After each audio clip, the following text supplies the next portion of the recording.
सदगुरु महाराज की जय। तो एक है जो उपकार के बदले में उपकार, और एक है उपकार के बदले में अपकार करेगा।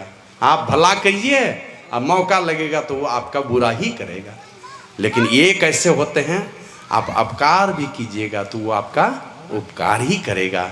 ये संत का गुण है। कुछ भी कीजिए, माला पहना दो, जय जयकार कर दो, कोई बात नहीं है, और गाली दे दो, कोई बात नहीं, सब दोनों परिस्थिति में एक समान। तो वही कहा कि धन्य वो माता जी, धन्य अगर वो कपड़ा नहीं देती तो, जबकि पोतना है, वो जुठन है भरा है, उससे मारा है उसको मुंह पर फेंक करके, लेकिन वो भगवान से प्रार्थना करते हैं और रात भर रोते भी लगते रहे भगवान के द्वार पर। और जाते हैं सुबह सुबह कि भगवान ने मेरी पुकार सुनी कि नहीं, तो सुबह फिर उसी माई के द्वार पर जाके फिर आवाज़ लगाते हैं, जय हो समर्थ श्री रघुवीर की जय हो। जैसे आवाज़ लगाए, दरवाज़ा खुला और वो माता जी रात भर बिलख बिलख करके रोती रही, क्योंकि यहाँ प्रार्थना तो किसी संत के द्वारा किया जा रहा है भगवान के यहाँ, भगवान नहीं सुनेंगे, सुनना तो है ही। और सुबह जैसे जाते हैं, वो माता जी के हृदय के सारे कलमश धुल चुके थे, वो क्रोध प्रेम में तब्दील हो चुका था। और जैसे जाते हैं वो महात्मा जी का शरण पकड़ करके फुट फुट करके रोने लगी, महाराज मुझे क्षमा कर दो, मुझसे बहुत बड़ी गलती हो गई। तो इनको लगा कि चलो भगवान ने मेरी प्रार्थना स्वीकार कर ली, सुन ली है मेरी प्रार्थना। तो इस प्रकार पलटू साहब की वाणी में सुनते हैं ना, भजन आतुरी कीजिए और बात में देर, और बात में देर, जगत में जीवन थोड़ा। यहाँ तक तो ठीक है, संदेश दे रहे हैं, सुना रहे हैं, लेकिन उसके बाद वाली पंक्ति जब पढ़ते हैं, मानुष तन धन जात गोड़ धरी करो निहोरा। मैं पैर पकड़ता हूं, मैं आपका निहोरा करता हूं, विनती करता हूं कि मानुष तन रूपी धन, मानुष तन धन जात ये छींचता चला जा रहा है, नाश के तरफ बढ़ता चला जा रहा है, इसलिए गोड़ धर करके विनती करते हैं। गुरु महाराज कहते हैं, चलू चलू चलू भाई, धरु गुरु पद धाई, भाई कह करके, मतलब हम लोग एक परमात्मा के अंश हैं, जबकि वो महापुरुष हैं, हम लोग साधारण जीव हैं, लेकिन सारे लोगों को भाई करके संबोधित करके कहते हैं, चलू चलू चलू भाई, धरु गुरु पद धाई, हो भाई दृढ़ अनुरागी भ्रम त्यागी हो भाई, सारे भ्रमों को छोड़कर दृढ़ अनुरागी बनो गुरु के चरणों का। लेकिन पलटू साहब वो कहते हैं, मानुष तन धन जात गोड़ धरी करो निहोरा, मैं गोड़ धर करके विनती करता हूँ।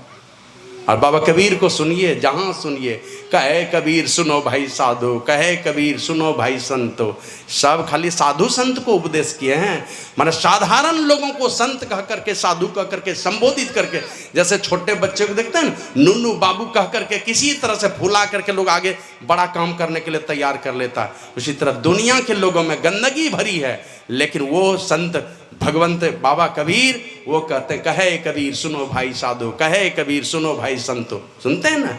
तो ये कह करके संबोधित करके लोगों के अंदर में उत्साह भरने का काम करते हैं। इसलिए सुनना है कहाँ जा करके, जाइए इस चलते फिरते प्रयागनाथ साधु के पास। और वही अभी सुन रहे थे, जो सुनेंगे तो समझेंगे, समझेंगे तो मंथन करेंगे, जो मंथन करेंगे परिणाम उनके पास आएगा, उन्हीं को कुछ प्राप्त होने वाला है। और वही शंकर भगवान और माता पार्वती गए कहाँ, अमरनाथ की गुफा में, और वहाँ चल करके ये सारी राम कथा सुना रहे हैं। और सुनाते सुनाते बहुत रोज दिन नए नए प्रश्न माता पार्वती करती थी, नए नए प्रश्न करती थी। तो एक दिन यही प्रश्न उठा, शंकर भगवान से पूछते हैं, इस स्वामी श्री रघुनाथ जी की कथा कहिए। किनकी कथा? रघुनाथ की, उन्हें रघुकुल में जो भगवान जी आए उनकी कथा कहिए। और दूसरा प्रश्न किया, निर्गुण ब्रह्म शगुन साकार शरीरधारी कैसे हो गया? माता पार्वती ने दूसरा सवाल किया। ऐसे ये सब सवाल पति पत्नी में अभी वर्तमान समय में कहीं होता हुआ कोई नहीं सुने होंगे कि पति पत्नी में सब तरह का गप होगा, लेकिन ये सब कथा कोई अपने पति से पूछे, या किन्हीं की पत्नी अगर बहुत भजन जानती है तो पति बोले अच्छा एक भजन सुना दो हमको, कहीं ऐसा पति भी नहीं मिलेगा और कहीं ऐसी पत्नी भी नहीं मिलेगी कि जो ये बात पूछे कि निर्गुण ब्रह्म सगुण साकार शरीरधारी कैसे हो गए। रघुनाथ जी की लीला कहिए, राम जी की गुप्त लीला कहिए, ऋषि मुनि किनके ध्यान में डूबे रहते हैं वो बता दीजिए। और फिर कहते हैं ज्ञान के विषय में, योग के विषय में, ध्यान के विषय में, वैराग्य के विषय में हमको बताइए। और कहते कहते अंतिम में क्या कहते हैं? कहते वो भी बात बताइए जो मैं आप जानते हैं और मैं नहीं जानती हूं। अगर हमने नहीं भी प्रश्न किया वो भी बताइए। और शंकर भगवान सब प्रश्न सुन लिए, सब का जवाब दिए बारी बारी से। और शंकर भगवान क्या कहते हैं? उमा प्रश्न तव सहज सुहाए, सुखद संत सम्मत मोहि भाए। ए पार्वती, तुमने जो प्रश्न किए ना, उमा प्रश्न तव सहज, तुमने जो भी प्रश्न किए ना एकदम आसान आसान सरल सरल प्रश्न जो मुझे बड़े अच्छे लगे। और सुखद, सुख देने वाला प्रश्न है, मतलब जो भी सुनेगा उनको सुख मिलेगा इनसे। और चीजों को सुनेंगे तो सुख मिलेगा कि नहीं, लेकिन इन बातों को सुनने से लोगों का कल्याण होगा, सुख मिलेगा। और वही बाबा कबीर कहते हैं ना, जस कथिए तस होत नहीं, जैसा तैसा सोए, कहत सुनत सुख उपजे अरु परमारथ होए। सुख उपजेगा। तुमने जो प्रश्न पूछे ये सारे सुख देने वाले। और संत सम्मत, कैसा प्रश्न? जो संतों के पास किया जाता है, या एक संत दूसरे संत से करते हैं, इस तरह का प्रश्न। साधारण संसार के लोग, बेटा नहीं है तो बेटी नहीं है, मैट्रिक फेल है, ये है, नौकरी लगा दो, कमर में दर्द है, यही सारे प्रश्न हैं संसार में रहने वाले लोगों के। महापुरुषों के पास जाकर के यही सब पूछेंगे, क्या हाल चाल है, बेटी का बिहाव होगा कि नहीं, बेटा का बिहाव होगा कि नहीं। बाबा जी लोग भी यही पूछेंगे, क्या कीजिएगा पूछ करके, सब समधी बनना है। जो पूछना है, ध्यान करते हैं कि नहीं, सत्संग करते हैं कि नहीं, बस एक है, ये मजबूती से इस धन को जो कमाएगा, इसी धन से सारे समस्या का निदान होगा। तो कहते हैं पार्वती, तुम्हारे सारे प्रश्न बड़े ही सुखद थे, सुख देने वाले। और संत सम्मत, माना जैसा संत महात्मा लोग प्रश्न करते हैं उसी तरह का तुमने प्रश्न किया। और संत उमा प्रश्न तब सहज सुहाए, और सुखद संत सम्मत मोहि भाए। मुझे बहुत अच्छा लगा तुम्हारे सारे प्रश्न, लेकिन एक बात नहीं मोहि सुहानी, यद्यपि मोह बस कहो भवानी। ए भवानी, बस एक बात मुझे अच्छी नहीं लगी, जबकि मैं जानता हूं कि तुम अज्ञानता में रहने का कारण ये प्रश्न किए, लेकिन फिर भी मुझे अच्छी नहीं लगे। कहा वो क्या? का तुम जो कहा राम को आना, अजय श्रुति गाओ करही मुनि ध्यान। तुमने जो कहा ना, ये वाले राम, जो राम पत्नी के वियोग में दर दर भटक रहे हैं, ए खग, ए मृग, ए मधुकर श्रेणी, क्या देखी सीता मृग नैनी। अरे अवतार में जो लीला करते हैं, तो लीला तो लीला है। हम लोग भले कर्म करते हैं, वो तो लीला करते हैं। नाटक में रोल कोई कर रहा है, लड़का लड़की का रोल कर रहा है, तो वो तो लड़का ही है, खाली वेश बना लिया है। तो लड़की जैसा रोना, लड़की जैसा बोलना चलना तो करना पड़ेगा। वो तो लीला करने के लिए संसार में आया है। नर्तन धरे संत सुरु काजा, कहु करहु जस प्राकृत राजा। ये वाल्मीकि मुनि ने कहा था। ए राम जी, तुमने तो ये मनुष्य का शरीर देवताओं का काम करने के लिए और संतों को सुख देने के लिए धारण किया, इसलिए सारे लीला कर रहे हो। साधारण राजा के तरह तुम बोलते हो और करते हो। ये 2 हाथ और 2 पैर वाला तुम्हारा ये वास्तविक रूप नहीं है, ये तो तुम लीला करने के लिए आए हो। तुम्हारा अवतार हुआ है, लीला करने के लिए आए हो। तो वही कहते हैं, तुम जो कहा राम को आना, ए पार्वती, यद्यपि मैं जानता हूं कि तुमने अज्ञानता में ये बात कही है, फिर भी मुझे अच्छे नहीं लगे। वो क्या?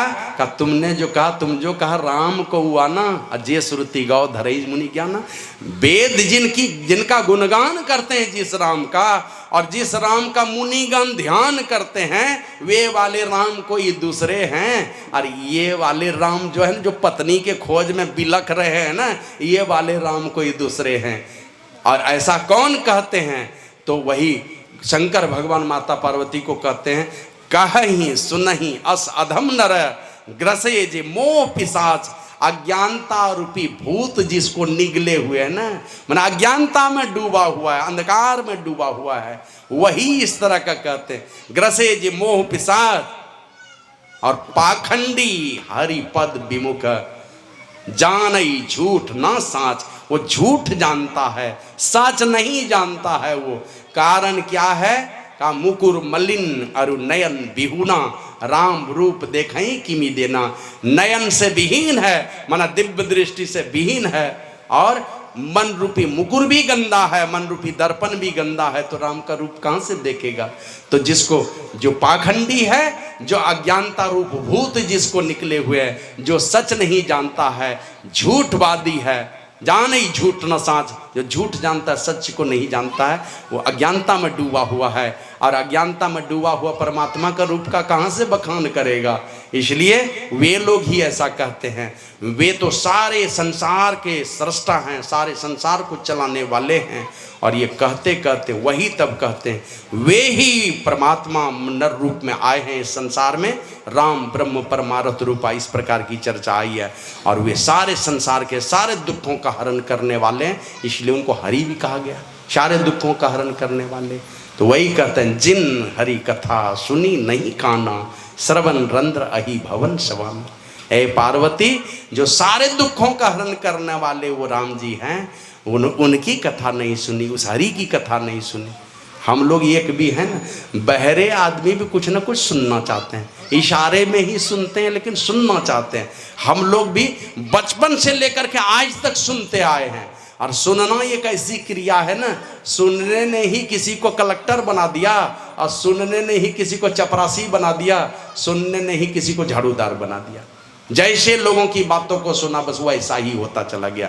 और सुनते सुनते सुनते, अब देखते हैं ना, हमारे गुरु महाराज कहते थे, पंडित बनना है तो शास्त्र पढ़ना पड़ेगा, है ना। संत बनना है तो पढ़ाई कुछ नहीं, खुरपी कुदाली जो पास हो संत बन जाओगे। पंडित बनना तो भले पढ़ाई करनी होगी, संत बनना है तो कुछ भी डिग्री लेकर के चलो तुम संत हो जाओगे। यहाँ डिग्री नहीं चाहिए, बस गुरु का आंतरिक भेद चाहिए, इसी भेद से संत हो जाते हैं। सद्गुरु महाराज की जय। क्या डिग्री? हमारे गुरु महाराज लिखते हैं, चैत सुख की चिंत करो हो तो विविध कर्म ही त्याग हो, ध्यान में लवलीन रह के गुरु चरण अनुराग हो, तरते गए जो अस किए सब राय, राना रंक हो, विप्र भंगी अपढ़ पढ़वा, करो तरी हो न संको। सब लोग करो, तुम विप्र हो, वेद का ज्ञाता हो, ब्राह्मण हो, भंगी हो, भंगी मने मेहतर हो, तुम पखाना उठाने वाले, झाड़ू लगाने वाले, अपढ़ हो कि तुम पीएचडी लीट की डिग्री वाले हो, करो तरियो न संक हो, राय राना रंक सब तरते गए, तुम भी पीएचडी की डिग्री वाले हो या अनपढ़ हो, खुरपी कुदाली वाले हो, सब करो, तरी हो न संक हो, इसमें कहीं शंका नहीं है। इसलिए कहते हैं बहुत सारी बातों को सुना, और जो परमात्मा जो सारे दुखों का हरण करने वाले हैं, रामायण में आया ना, नी उमा कहूँ मैं अनुभव अपना, सत हरि भजन जगत सब सपना। सारा संसार सपना है, अगर सच कुछ है वो मात्र परमात्मा की भक्ति है, जो सारे दुखों का निवारण करके परमात्मा पद में माने अपने आप में मिलाने का काम करता है। उस परमात्मा की कथा नहीं सुनी, और कथा में दिन दिन भर सुनाते रहिए ना। ट्रेन में बैठिए, देखिए दो भाई मिलेगा, कौन गप चलता, दिन भर गप देते रहेगा, खत्म ही नहीं होगा। लेकिन कभी ऐसा नहीं हुआ कि घर में परमात्मा की कथा सुने, जिससे कहने वाले और सुनने वाले दोनों का भला होगा। और अभी तो देखिएगा ये दशा चल रही है ना, ये मत वाले उसकी निंदा, वो मत वाले उसकी निंदा। अपने मत में ही देखिए, कोई साधु अगर बढ़िया निकल रहा है, अरे हम तो 40 साल से 50 साल हो गया हमको, और कल सुखदेव मुनि कहाँ से निकल गया था, महर्षि वेदव्यास के खानदान में, निकला कि नहीं निकला। और हमारा समाज क्या है, हमारे यहाँ 4 प्रकार का वृद्ध है। एक वृद्ध है उम्र में, बड़े जो हैं उसका आदर करते हैं हम लोग, उम्र में जो बड़े हैं। एक संबंध में जो बड़े हैं, रिश्ते में, उम्र में भले छोटे हैं चाचा, लेकिन रिश्ते में बड़े हैं, तो हम लोग प्रणाम करते हैं कि नहीं करते हैं। और उम्र में बड़े, संबंध में बड़े, और फिर पद में बड़े हैं कोई।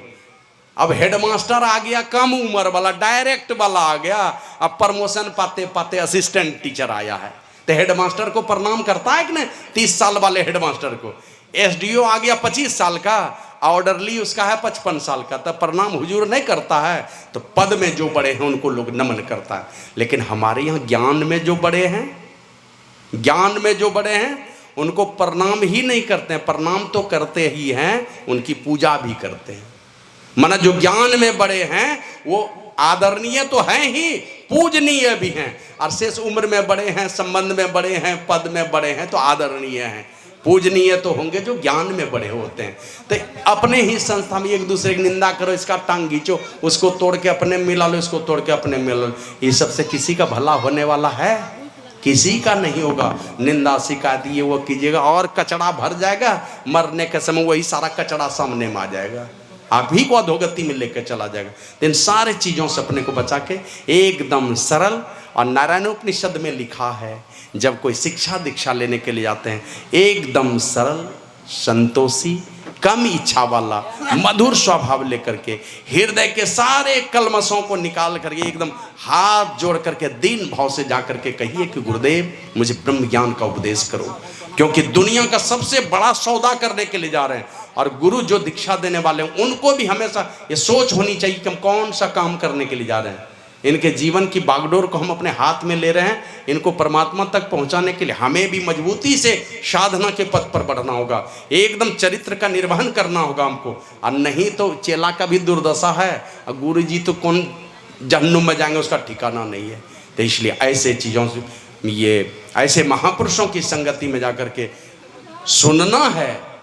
जिन हरि कथा सुनी नहीं काना, श्रवण रंध्र ही भवन समाना। जिन्होंने हरि की कथा इन कानों से नहीं सुनी, शंकर भगवान कहते हैं उनके जो ये कान है ना, सांप के बील हैं, कान नहीं है, सांप के बील हैं। अगर आप और कथा सुनते हैं, परमात्मा की कथा, हरि की कथा, राम की कथा, संत की कथा नहीं सुनते हैं, जिससे आपका परम कल्याण होने वाला है। और दूसरे नंबर में ये कहते हैं, नए नहीं संत दरस नहीं देखा, लोचन मोर पंख सम देखा। जिन्होंने इन आंखों से बहुतों का दर्शन किया, संतों का नहीं किया। का ये आंखें क्या है? मोर के पंख में जो आंखें होती है, नाचते हुए मोर को देखे हो ना, आंखें होती है, उससे देख सकता है मोर क्या?